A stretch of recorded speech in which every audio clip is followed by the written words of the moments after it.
Ever scroll through your feed and think, how did I even end up here? Yeah, well, today we're diving deep into that feeling Okay. with historian Yuval Noah All Harari's right. mind-blowing take on AI and the future of information. Right. We're jumping into his conversation on the Diary of a CEO YouTube channel Okay. about his book Nexus. Yeah. And let me tell you, it gets pretty meta. It does. It's not just about tech. It's about the future of human connection, trust, even how we think. Right, so picture this. Okay. You're Harari, a historian specializing in medieval military history. Uh-huh. Not your typical tech guru, Not at all. right?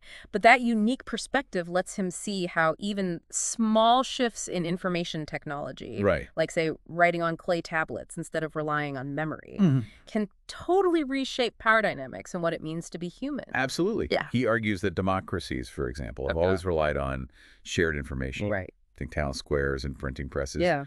But today's tech is a double-edged sword. Yeah. It can connect us in ways we never thought possible, Yeah. but also disrupt those very connections without us even realizing it. Okay, that's kind of unsettling. Yeah. So how is that playing out? Give me an example. Think about the algorithms behind social media. Right. Harari argues that they're becoming the new kingmakers, Okay. shaping what we see and, more importantly, what we believe. Oh, tell me about It's like my friend who's obsessed with Liverpool Football Club. Uh-huh. His entire Twitter feed is basically one giant Liverpool echo chamber. You're describing exactly what Harari calls the cocoon effect. The cocoon effect. Yeah, the internet, once envisioned as this vast web connecting everything, Right. is becoming more like a cocoon, Yeah. enclosing us in these filter bubbles, Yeah.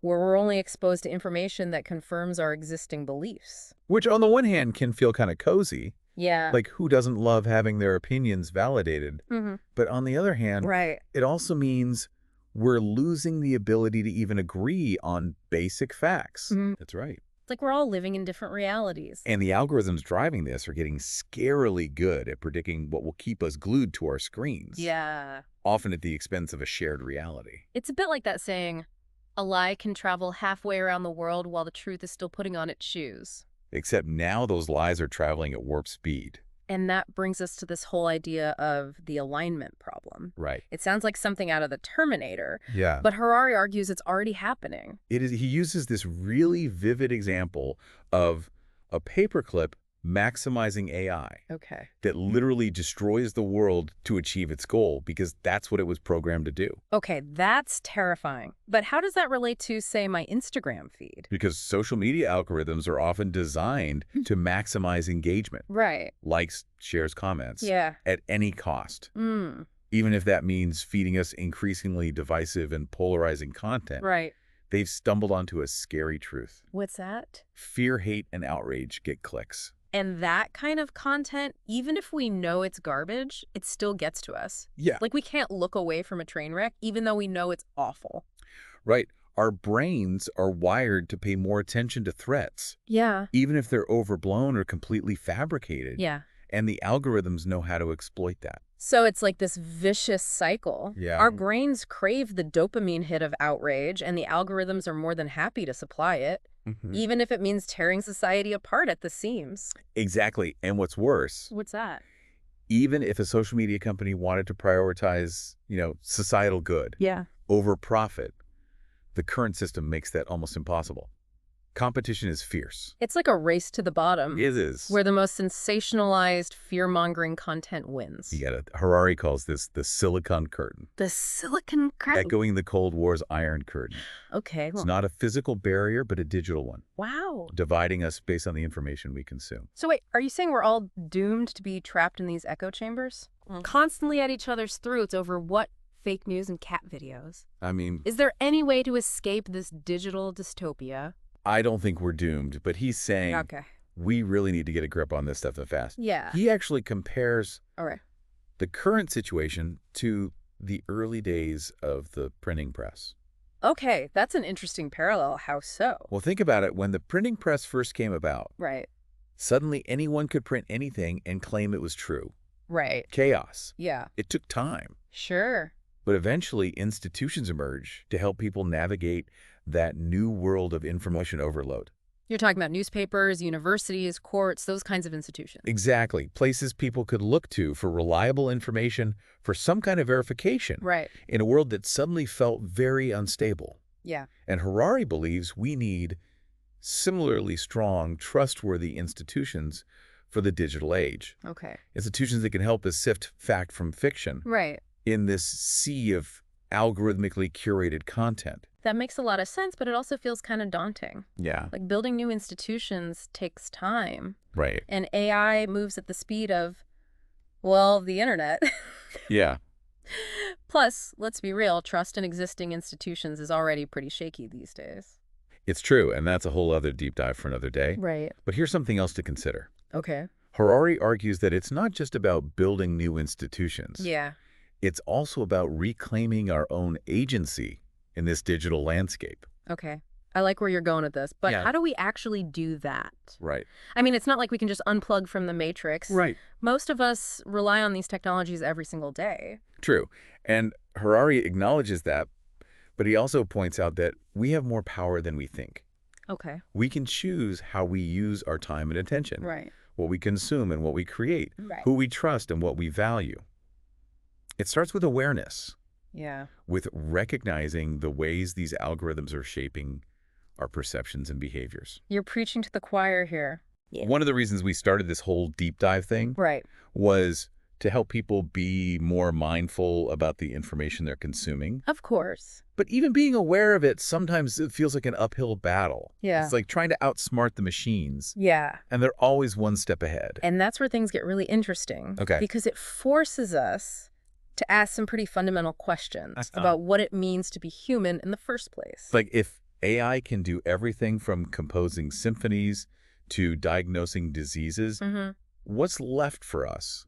What makes us unique? That's the million-dollar question. Right. And it's one that Harari grapples with throughout Nexus. Yeah. He talks about the importance of cultivating those uniquely human qualities that AI can't replicate. Okay. At least not yet. Yeah. Things like empathy, creativity, critical thinking, and yes, even spirituality. I'm picking up what you're putting down. Yeah. You're saying that in a world increasingly dominated by AI, our humanity becomes even more precious, more valuable. Precisely. And it's not just about what we do, Yeah. but how we be, Okay. how we treat each other, how we connect, how we find meaning and purpose Right. in a world where the old rules no longer apply. Ooh, okay. That's a lot to unpack. It is. But before we spiral down the rabbit hole of existential dread, let's talk about solutions. Well, that's right. Okay. Harari has some concrete suggestions. Okay. He's a big advocate for things like digital literacy programs Right. to help people become more discerning consumers of online information. That makes a lot of sense. We need to equip people with the critical thinking skills Yes. to spot misinformation and propaganda when they see it, because it's only going to get harder to tell what's real and what's fake as these technologies get more sophisticated. He also talks about the need for stricter regulations on data collection Right. and the development of ethical guidelines for AI. Okay. Because as he points out, these technologies are not inherently good or bad. Right. It's how we choose to use them that matters. It's like the old saying, with great power comes great responsibility. Exactly. And we need to make sure that those who wield this power, Right. the tech giants, the governments, even individuals, Yeah. are held accountable for their choices. So it's not just about protecting ourselves from the potential dangers of AI. Right. It's also about harnessing its power for good. Absolutely. There's so much potential there in fields like medicine, education, environmental conservation. The possibilities are endless, Sure. but we need to be very deliberate, very intentional about how we develop and deploy these technologies. You know, you mentioned earlier that Harari is a big advocate for meditation. Yeah.